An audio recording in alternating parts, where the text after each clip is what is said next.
আসসালামু আলাইকুম। Hello everyone, কেমন আছেন সবাই? আশা করি সবাই ভালো আছেন।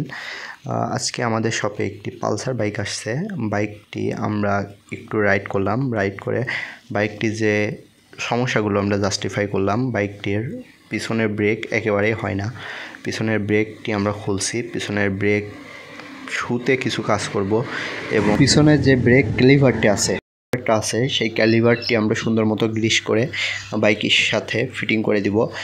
বাইকটি গত 1 মাস আগে বাইকার্স সার্ভিসিং করছে, মাস্টার সার্ভিসিং এক জায়গা থেকে, কিন্তু সে ভালো রেসপন্স পাচ্ছে না। এর জন্য আমাদের কাছে আসছে। আমরা কার্বোরেটরটি ক্লিন করব, এয়ার ফিল্টারটি পরিবর্তন করব এবং অ্যাক্সেলেটর কেবল পরিবর্তন করব এবং বাইকটির ইঞ্জিন অয়েলটি পরিবর্তন করব। আশা করা যায় ইনশাল্লাহ সুন্দর মতো সার্ভিস বাইকার্স পাবে। আপনারা যারা আমাদের শপে আসতে চান, আমাদের শপের লোকেশন হচ্ছে ভারল বাসতলা, পোড়াদহ, মিরপুর, কুষ্টিয়া। আপনারা যারা আমাদের শপে আসতে চান আমাদের নাম্বারে যোগাযোগ করুন 01615481352। ভালো থাকবেন, সুস্থ থাকবেন, নামাজের কথা মনে রাখবেন। আল্লাহ হাফেজ।